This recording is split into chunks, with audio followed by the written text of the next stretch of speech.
This is Vince McMahon of the World Wrestling Federation. I've always made it a point to refrain from personal commentary during WWF programming, but please permit me this one exception. As many of you know, several years ago, the World Wrestling Federation and I came under a vicious attack by the tabloid media, led by one Phil Mushnick of the New York Post. It's been the equivalent, in my view, of journalistic stalking.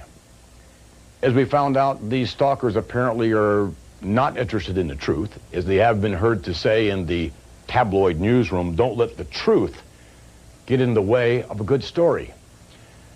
Mr. Mushnick attempted to give credibility to this type of tabloid investigation by telling his readers the feds don't waste money on witch hunts. Now, most people, myself included, naively believe that government prosecutors and their investigators are the good guys. Unfortunately, I found this to not always hold true. I was constantly amazed at the utter lack of ethics of some of the good guys involved in my case, all of whom had demonstrable ties to Mr. Phil Mushnick. I watched the good guys lie to the media, lie to the judge, lie to the jury. I watched the good guys get caught because they tried to pressure my alleged co-conspirator into changing his prior sworn testimony. I watched as the good guys were forced to admit that they had destroyed evidence. And I saw the ultimate impact of the truth when the jury acquitted me and the World Wrestling Federation without us even having to put on a defense or call even one witness. Although I had a great deal to say about this unique life experience at the time after the trial, I did not. However, recent events compel me now to speak. The day before Thanksgiving, Thanksgiving Eve, Mr. Mushnick in the New York Post wrote 2 new articles.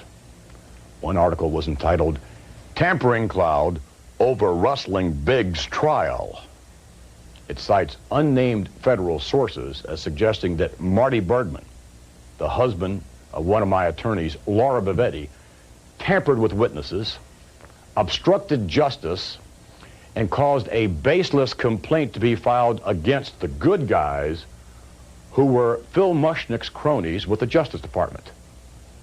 The article says that the good guys were exonerated, however, by the Justice Department, even though it's a known fact that one of the case agents is leaving the government, and the prosecutor, Sean O'Shea, is also rumored to be leaving public service. Now, the WWF and I were exonerated by a jury of my peers. None of these good guys have ever been, nor in my view ever would be, exonerated in any fair public hearing as the WWF and I were.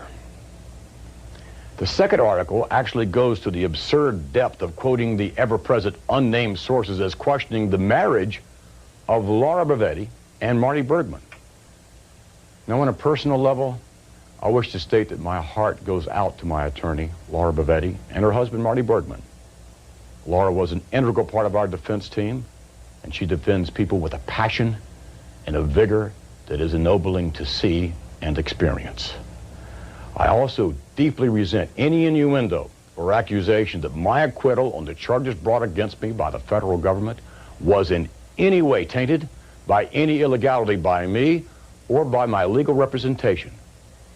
These same Keystone cops who wasted taxpayer dollars, these same yellow journalists who had to eat crow for telling lies, are once again incestuously joining forces, trying to drum up support for their own personal agenda, trying to manufacture some reason to save face, attempting to perpetuate some theory of witness tampering.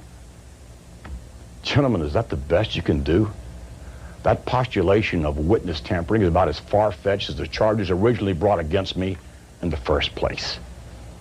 The jury did not believe you then. Why should the public believe you now? Or should yellow journalists conspiring with vengeful federal officials be above reproach or even above the law? I don't think so.